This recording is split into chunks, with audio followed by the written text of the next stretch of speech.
Welcome, everyone, to today's episode of Carefulist Podcast. I'm Katie Christophic, founder of The Carefulist. Today, we welcome Nina Herndon to the show. She is the founder of Sage Eldercare Solutions and the current president of the board of directors for Aging Life Care Association. Welcome to the show, Nina. Thank you very much, Katie. Happy to be I am here. really, really happy that you're here. Um, Aging Life Care Association is one of the organizations that I recommend the most because of the good work that is done. So I'm looking forward to diving into that in a little bit. First, I would love to hear your personal caregiving story. Well, sure. So, my personal caregiving story is twofold. I took care as best I could of my mother when I was in my 20s and she had cancer and ultimately passed away. I think that was sort of the inspiration for realizing how much I did not know. And my longer caregiving story was with my father. And he had Alzheimer's disease, and it um, escalated and became a real source of um, need and effort and love Yeah. um, for a handful of years while I was raising my young kids. Oh, boy, I understand that story. I lived the same one.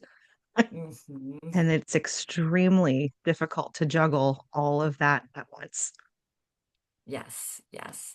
And yet there were so many bright spots. I would take my daughter, after her, dance recital to go do the dance again at my father's community. And little things like that where, we Yeah. we brought our brand new puppy over to see him and he was just floored and little bright spots all over the Oh, place. that's So. wonderful.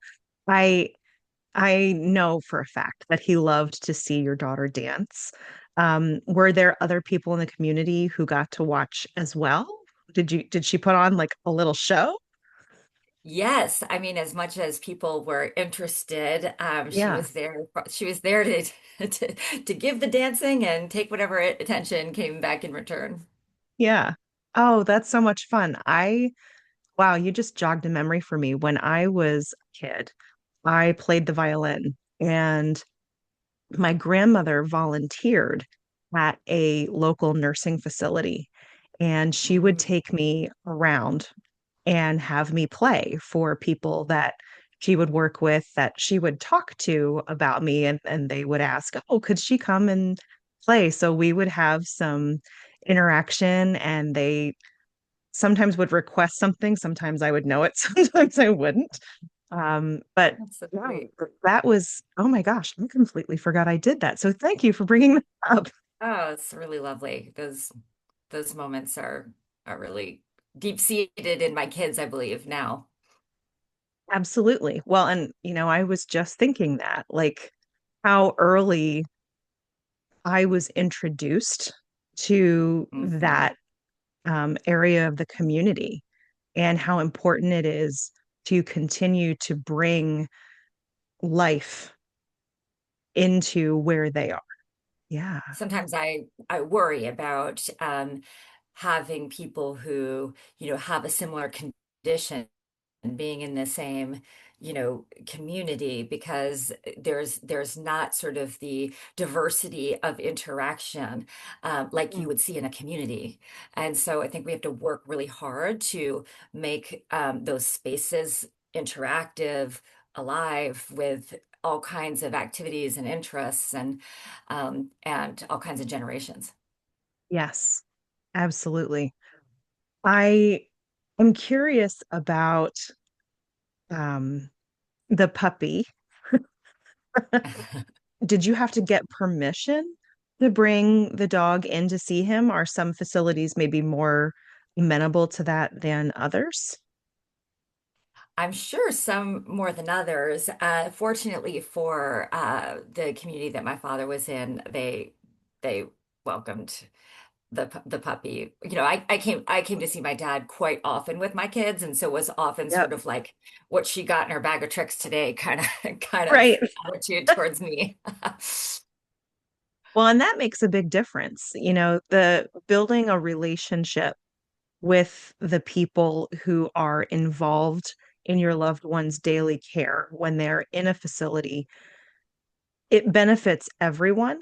And, if for nothing else, even if it's maybe from a little bit of a selfish point of view, your loved one gets better care when you are very involved. Yes, I mean, I came, I'm sure much to their chagrin, but I came, all times of the night and day because I couldn't, having my own practice as well as having, you know, three kids that were young and busy. I Yeah. was really busy, and so I came when I could, and that did Right. not, line up with any visiting hours, I'm sure. Well, and I mean, visiting hours exist for a reason in some cases, but they should not be a roadblock for people being able to spend time with their loved ones when they can make it work. Mm-hmm. It's true. So, I mean, that would probably be a very good question if you're looking to place someone in a facility, what's the policy around that and how how bendy are they? For sure. I mean, I think when I help clients consider a community, one of the things that I talk to them about is like, look, just like no person, no community is perfect. And so it's important to understand sort of what their like blemishes, if you will, are, Mm, and decide that you can live with those versus before you move a stick of furniture in. yeah, And so it takes some unearthing sometimes to figure out. And that's like a great example of like if it couldn't have worked for me if I didn't have a great deal of flexibility. yeah, And so if the same is true for you, or if you have other limitations or other things you want to make sure you see every time you're there, those are the kinds of things to talk about before you, sign on the dotted line. right. Because as aging life care managers, we often get called when there's a disconnect between what the client's family was expecting and what is actually coming to pass. And they need our help to advocate and also get some information about sort of like what's realistic to ask and what's not. And so I've had that experience both personally and professionally. Yeah. So let's talk about that a little bit. From a personal, we've heard a little bit about that. From a professional standpoint, how where did you start and how did your career evolve into what you're doing now? So, it's a long road. Sometimes I joke that somebody needed to like conk me over the head, so I could realize how much I loved working with older adults before I actually did realize. But there was a thread throughout my life. I had very close relationships with my two grandmothers, one especially my Swiss grandmother, who I used to spend a great deal of time with in the summer. I'd go visit her for 2 weeks on the shore, and she would bring me to every beach. And um, there was fruit stripe gum in the drawer in the pantry, and that certainly would have never been the case at my house growing up, where we were about like fruit and granola. So I really loved being with her. And then when I was in high school, I spent every Friday going to Holly Hill, a nursing home near my school, and visiting with the adults who lived there. And then I spent my summers uh, working on the reauthorization of the Older Americans Act. I went on my semester abroad and I studied the traditional roles of the elderly in Cameroon.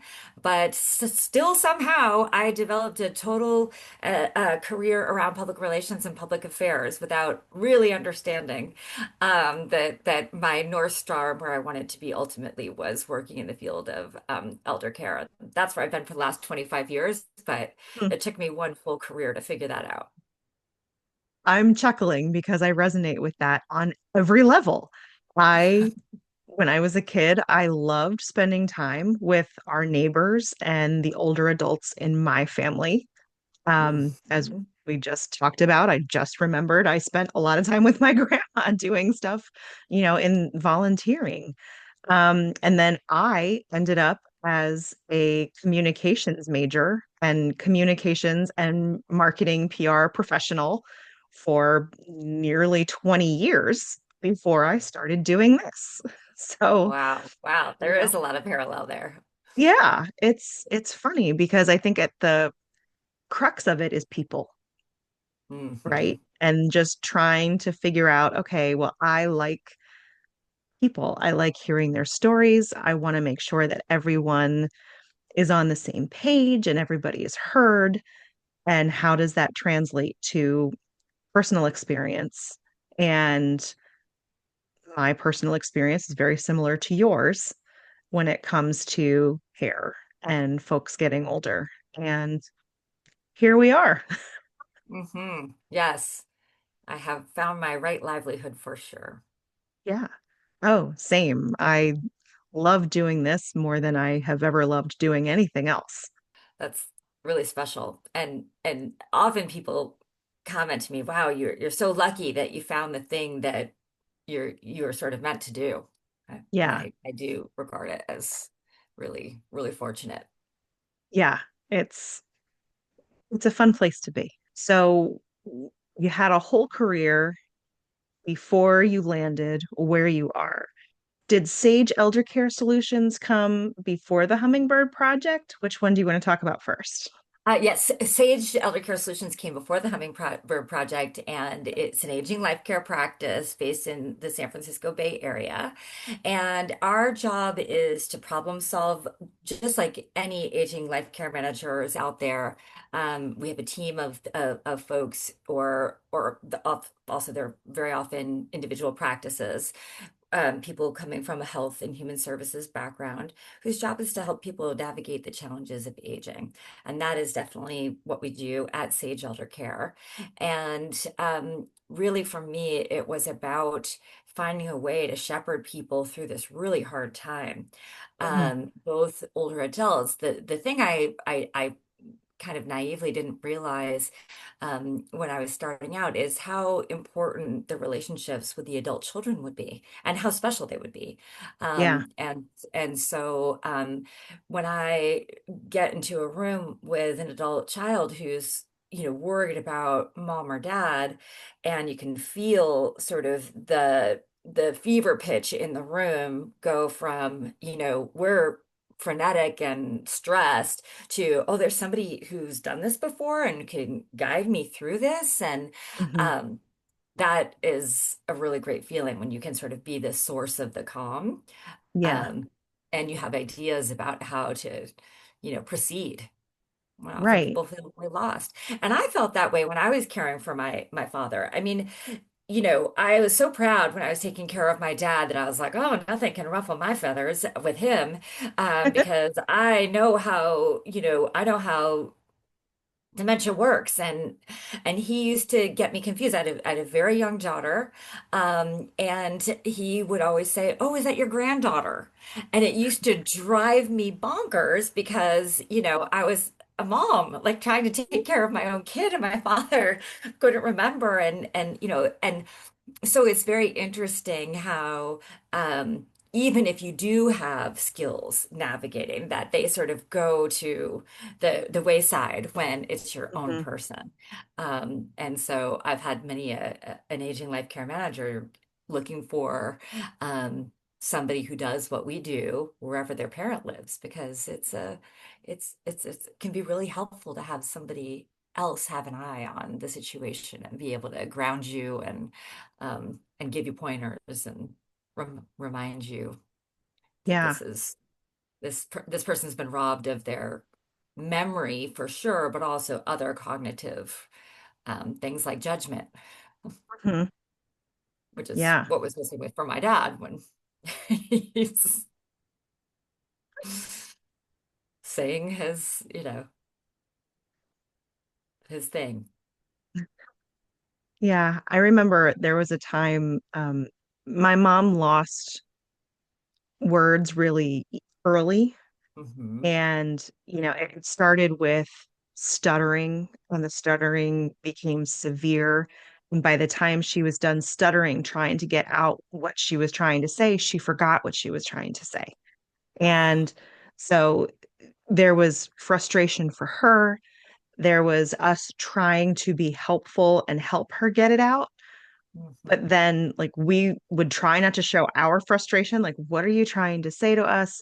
And it wasn't a frustration with her. It was more like, do you need something? And we don't know what you need. How can we help you? Yes. And it was in that period of time we were visiting I had the kids with me, and my daughter walked in the room, and she was pretty little. She was maybe 5 or 6. And my mom looked at her, and then she looked at me, and she looked back at her, and she goes, "That one's yours." Because Oh. my daughter is like a copy paste. Yeah. That's really And sweet. that was fun to have, to see her have that connection. Like, she didn't know my name, she didn't know her name.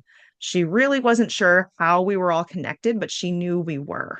Yeah, I think that the the aura of love goes right along the lifespan, regardless of whether or not the the brain capacity goes there too. Yeah. Yeah, absolutely. Having a third party who is not personally invested in the situation, coming in to talk with the family and help figure out, okay, where are we right now? Hmm. Where do you want to go? And how do we get there? As you were saying, it's sort of, if everything is tangled together like a ball of yarn or a string of Christmas lights because you can't find the end, Great analogy. bringing someone in to help you unravel all of that. And then suddenly you have a direct line from point A to point B. Everybody can just take a deep breath and go, okay, now we have a plan. Everybody's on the same page. Now it's about, I don't like to use the word execution, but you know what I mean. It's about Hmm. making the plan happen. Hmm. Yes, and then you can really turn your attention to, as an adult child, to the things that actually like build connection Hmm. versus like, so often I would have stories about like, oh, well, we spent Saturday with mom and we made this appointment and made that appointment and we picked up groceries and then we had to go.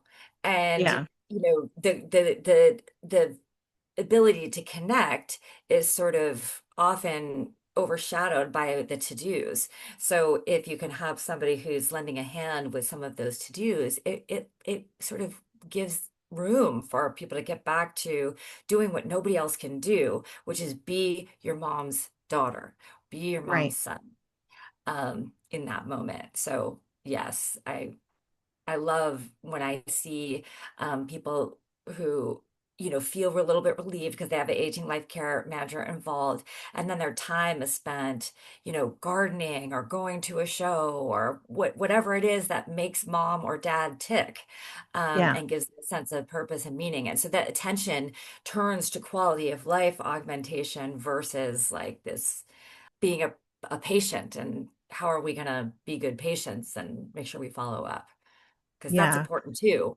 but we don't want it to take over. right. And that's a common theme that I talk about with people when, whenever caregiving comes up, is the Hmm. change in the role Hmm. between the person providing the care and the person receiving the care. And it always crosses this sort of awkward threshold and becomes more transactional than being an actual relationship. Yeah. And so having someone who can come in and help to restore that relationship to its natural state is one of the key things, I think, in taking the stress out of the situation. Yeah. Really. really makes a big difference. And I think once people have a roadmap that they agree on, here's where we're going, and it also helps them sort of um, de-escalate any family um, frustrations that siblings Mm. have with one another, which often comes up in family caregiving situations, as you know. And so, having that third party who says, okay, here, like we've done an assessment, we've taken a look at all of these different realms of your mom's life, from legal, financial to health and wellness. And we have some suggestions in sort of several of these domains, and we can help implement them. And then it's hard for people to come at it and say, well, I don't agree with the professional. Now, of course, we welcome, healthy debate, but it very often helps people see like whatever frustrations they had with one another before there was a care plan. Um, just sort of work themselves out often, or a conversation where everyone feels heard. Sometimes it's hard Hmm. to sit and really hear everybody and their point of view. So we always give that space. Um, and it can be helpful de-escalating and getting everybody on the same page, which I think is an Yeah. important part of getting everybody back to a place of experiencing quality of life, right? Because if Hmm. you are if are you if you're feeling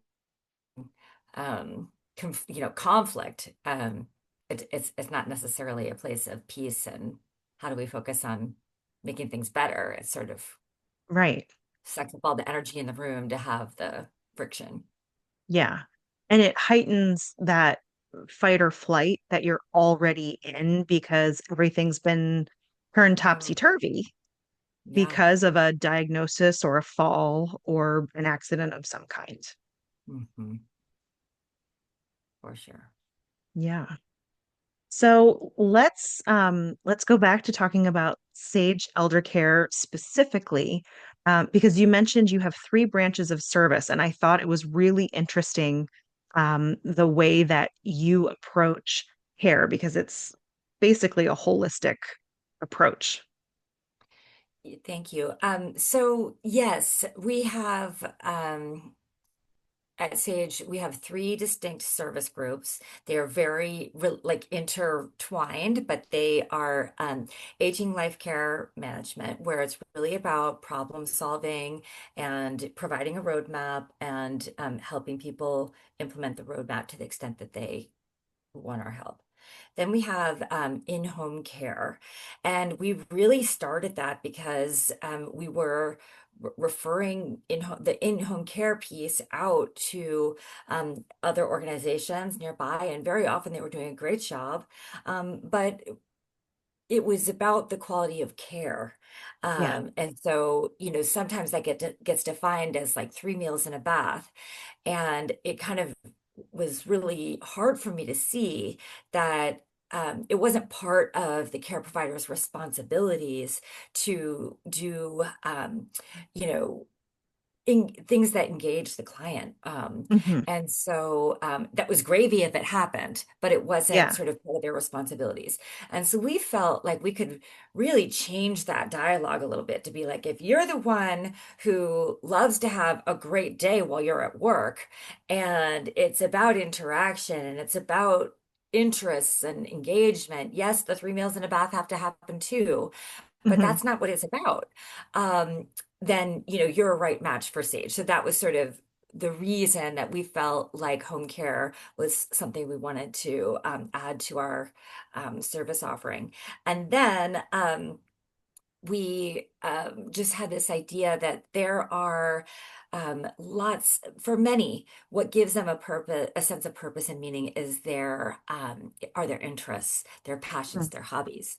And so we have a team of recreational therapists, teaching artists, uh, arts-based therapists who really engage with people around specific interests and what Mm. makes them tick. And the idea is to help people like live their whole lives through. Yeah. It doesn't work.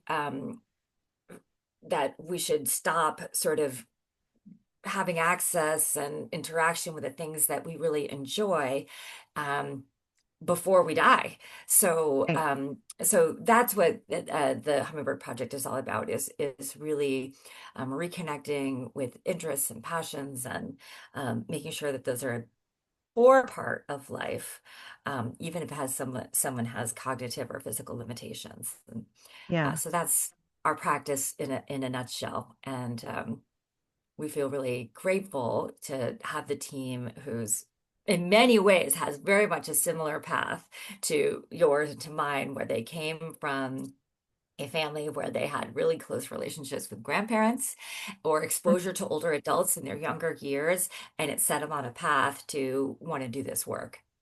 Yeah. Well, and I really love the concept of the Hummingbird Project, as a standalone idea.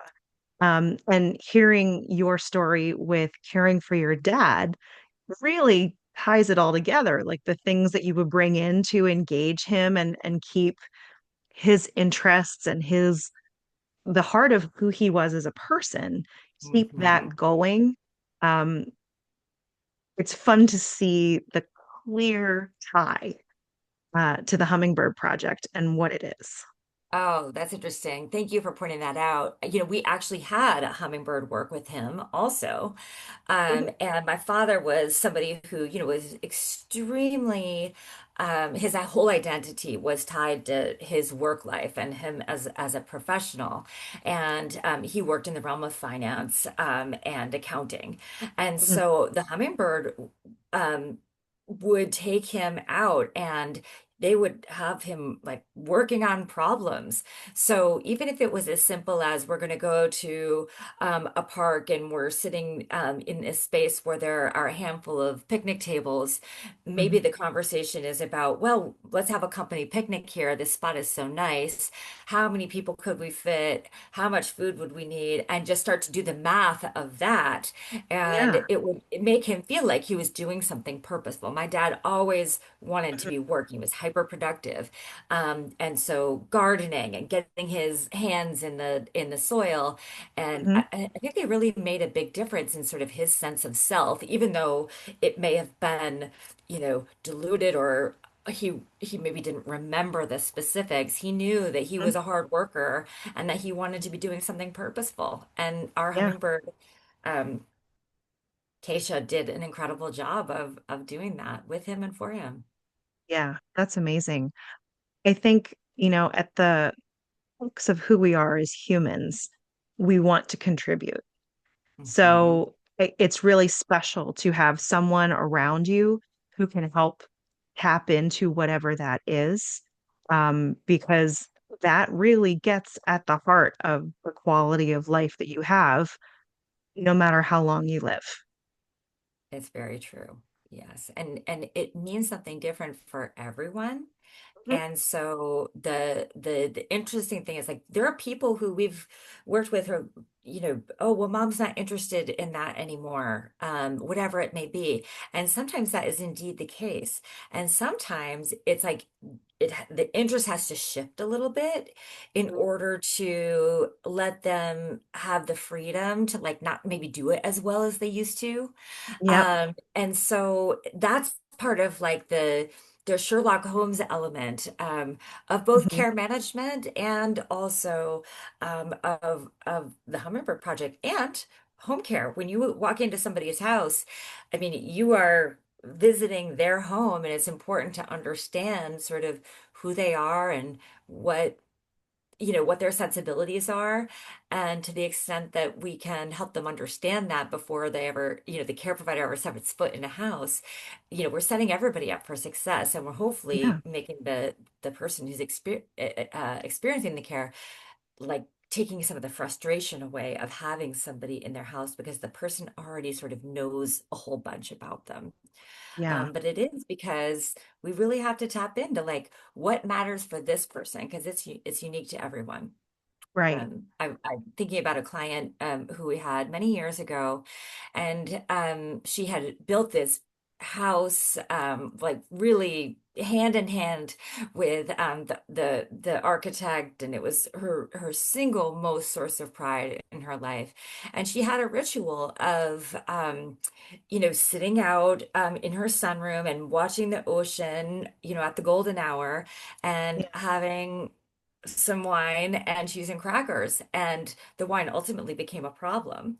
And Mm, so what we were thinking about, how do we help this situation?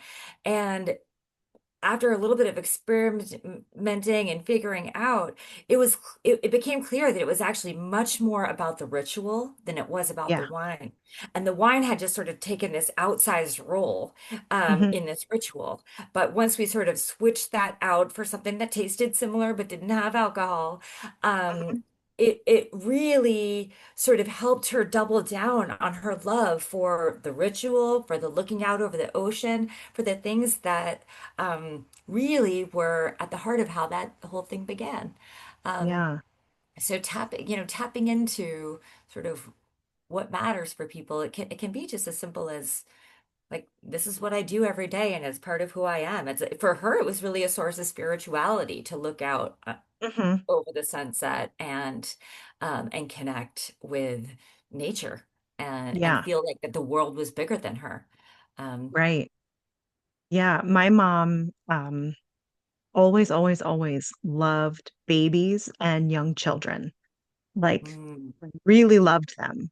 And so, you know, we were grown and our kids were little, so we could bring them over. I lived a couple hours away, so it wasn't as often. But my sister would bring her kids over, and whatever she was doing to help, she was doing. But the kids were with my mom and around my mom. And when we weren't around, my dad made photo albums of mm, pictures of all of us, her own children, and then the grandchildren as babies and toddlers. So she could just leaf through it. And, sometimes she would kind of recognize, sometimes she wouldn't. But it was always a source of joy for her. And so that's something very simple. You don't have to go, you know, above and beyond. There could be a neighbor who has a small child that maybe you could stop by and say hi. Or I'm trying to think, my sister would actually babysit one of her other nieces and nephews on the other side and she would bring them along from time to time. And my mom wouldn't hold them or anything like that, but my sister would sit on the couch with the baby or the toddler in her lap, and my mom would just sit right next to them and uh, maybe hold their hand or just talk to them a little bit or just smile at them. And babies are curious. They would reach up and touch her face and she would love that. yeah. And it's those very simple moments. You don't have to overthink, you don't have to overconstruct. It's much simpler than you think it is. It's true. It's true. And also I think that sometimes it's easier to engage over like a another thing versus sort Mhm. of one-on-one. Because if your relationship is shifted just by nature of physical limitations or cognitive limitations, sort of shifting things, then we can have a hard time sort of figuring out how to relate. And so we actually Mhm. created a series of cards. They're like activity cards where they're just simple ideas, but they are things that you can do in different domains of, environmental wellness or social emotional wellness, um, that give you sort of something to hang on to as a way of engaging. And um, when we first published them, the Joyful Moments cards, we I sat down with my dad and I pulled out one that I was interested in, seeing if he would bite, and it was coloring mandalas. And my dad, because he had sort of that mathematician aspect, he also like really was like very scientific about his art. So it was Yeah. very precise, but he really enjoyed doing it. Like he could draw a sailboat like at the end of his life, he could draw a sailboat like none other. And so it just gave us ideas Mhm. for, like if I didn't have a puppy in my backpack that day, what could I bring to bear with him that like might give us like something to sink our teeth in together. Yeah. Um, because of what just exactly what you're describing. It's like having a do together can often be sort of the gateway to connection, versus just sort of expecting sitting side by side being a connection. In the case that you described with the children, it's like a beautiful example of all Yeah. three of you connecting. It wasn't just your mom and the child, it was your Right. mom and your sister Yeah, and especially if there is a language barrier, either, the ability to speak. Some Mhm. folks, when they develop dementia, if they had a native language and they've learned a second language, they can revert back to the native language. And, Yeah. especially a younger generation may not know that language. So how do you connect and how do you spend time? My daughter was pretty little. I guess she was maybe like 3 or 4. We were visiting, and so my mom had dementia. My great aunt also had dementia. And she was very close. She was more like a grandmother to us. And my dad had gone and picked her up and brought her over so we could all be together. And I knew we were going to do that. And I was racking my brain before we made the trip, like, how can I get everybody to do something that they are all capable of doing? Because we're talking, Yes. 4 generations of people. How do we make this work?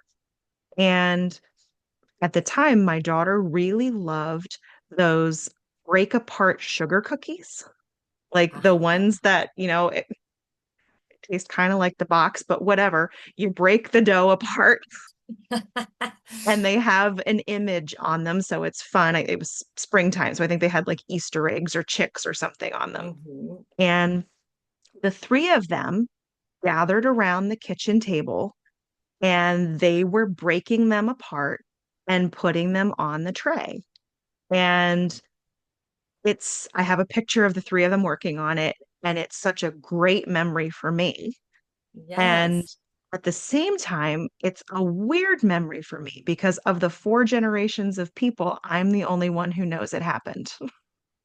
Oh my My gosh. daughter was too young to remember it. We have the picture Yeah. of it. But How poignant. I mean, that's really, you did that probably without thinking that that would be the case, but yeah, like how poignant that you were able to connect everyone over this really simple thing that yeah. created a memory for you. And by the way, even if you're the only one who had the memory, um, they all felt it, right? So, Oh, absolutely. And my dad, who did not participate, I was doing that so he could go do something else. mhm. I remember him coming back in and he goes, "The house smells like cookies. This smells so good." So, I mean, it had a tangential effect. Yeah. So yeah, it was something very simple is the point that you don't have to overthink it because I was really racking my brain. Um, Mhm. but they loved being in the kitchen and doing that together. So Sage Eldercare offers these 3 services. Aging Life Care Association typically deals with the elder care population, but they also can help folks who aren't necessarily elderly. Is that accurate? Yes, so many aging life care professionals have programs to help people think about what they want their future to look like if they needed care. And so there are lots of programs. For instance, we have one called the Sage Plan. It's peace of mind for proactive planners. And Mhm. so as the baby boomers age, many of them have seen really difficult parent care experiences and they want to avoid that. And so they're thinking about it in a way that maybe other generations didn't. And so being able to respond with sort of a way to make a plan before we know the fact pattern has been how aging life care managers have jumped in and tried to be part of the solution there. Um, Many aging life care managers also work with adults who have disabilities Mhm. um, of other kinds. And so it, that is an area where many serve, especially when adults sort of age out of the services that are offered by the state or county, and then Mhm. sort of now what, where do they live, where, what Yeah, kind of support do they have, and what have you. And many help families navigate people who are experiencing, mental health and behavioral health issues. And mm, so not only do we help people sort of plan for aging, but we also help people who are just adults who are struggling and need yeah, support and assistance being connected to resources and that's ongoing fabulous. problem solving. Um, and I wanted to make sure that we pointed that out because certainly the services started with the intention of helping older adults. But the fact of the matter is, if you have an adult that you're caring for that you could really use a third pair of hands and another point of view to help figure out what is the best care, Aging Life Care Association is an option for you. Absolutely. And people can find an aging life care manager in their area by going to the Aging Life Care Association website. It's aginglifecare.org. And there is a button at the top that says Finding an Aging Life Care Expert. And people can search by zip code to find somebody who's serving their area if they Yeah. think they need some help with problem solving and navigating the challenges. Yeah, which is great. It's a national service. There are some areas that may not have coverage, but there are a lot of areas that do. That's right. That's right. Yeah. One of the things that I really appreciate about Aging Life Care Association is that to belong to the association, there is a basically a code of ethics, right? That Yeah. you're probably better suited to talk about it than I am, but that the folks who belong to Aging Life Care Association cannot be compensated by any of the places that they recommend. So what they're recommending is an unbiased assessment. Exactly, exactly. And that's just one of the many standards of practice that guide us and that we commit to upholding as we as we have our careers in aging life care. And so, yes, the it's really important to understand sort of who the payer is in the type of situation that you described. And it's not that I think where I land on all of that is that it's just important to know who the payer is and understand it. And so, for aging life care exclusively, the payer is the client or the client's family. Mhm. And so it does lead us to being able to provide unbiased guidance and connection with resources. Yeah. Um, They're also, in addition to our guidelines of ethics and our standards of practice, we also have criteria that we need to meet in order to become a member. Mm, So it's a certain level of experience or a degree in the health and human services field related to social work or nursing or gerontology or physical therapy, or there's a whole litany of different professions that people come from. mm. Um, but there are criteria that needs to be met in order to be a member. And so people can feel confident that they are working with somebody who not only has experience, but also has credentials. Yeah.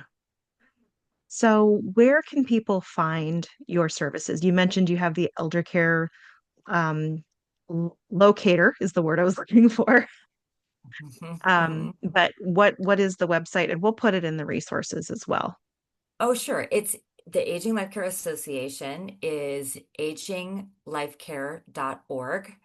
And people can find a lot of information there, and especially helpful. I almost always, when I send along, oh, here's the person in Baltimore, or here's the person in Austin who does what I do, I will. include the information on the Aging Life Care website about what on earth an Aging Life Care Manager is. So people can understand specifically what does it look like. We've today talked about problem solving and navigating the challenges. It's like what it looks like is we sit down, we do an assessment, we come back with a set of recommendations. And so that's the roadmap that we're talking about. And so the Aging Life Care Association website describes in greater detail than we've been able to get to today what that problem solving, what that guidance that we've been talking about looks like in practical application. Fantastic. Thank you so much for joining us today and sharing all of your experience, both personal and professional. For those of you who are listening at home or in the car or wherever you are, thanks so much for joining us. You can find additional information at our website, carefulist.com. Until next time, take care.